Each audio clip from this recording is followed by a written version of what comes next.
President Trump got to work. On his first formal day in the White House, the president welcomed the chief executives of some of the country's most well-known companies.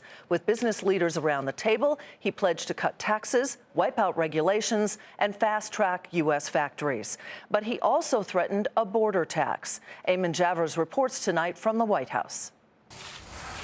President Trump started his first workday in the White House by delivering a carrot-and-stick message to a dozen of the nation's top manufacturing CEOs.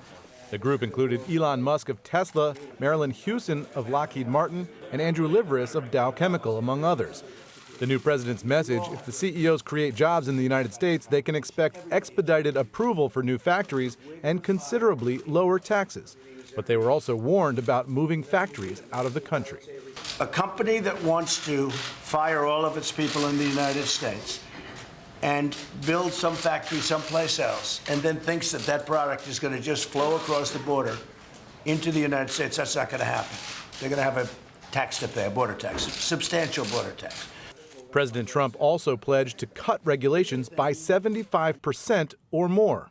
We're going to be cutting regulation massively. Now, we're going to have regulation, and it'll be just as strong and just as good and just as protective of the people as the regulation we have right now. The problem with the regulation that we have right now is that you can't do anything.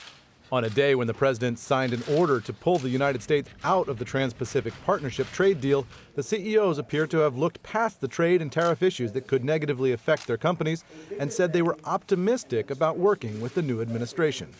He's not going to do anything to harm competitiveness. He's going to actually make us all more competitive, recognizing there's a transition here in terms of you can't get things done overnight. The CEOs left the White House today with a homework assignment from the President of the United States. They've been told to return here to the White House in 30 days with a list of suggestions of how to improve manufacturing here in the United States. For Nightly Business Report, I'm Eamon Javers in Washington.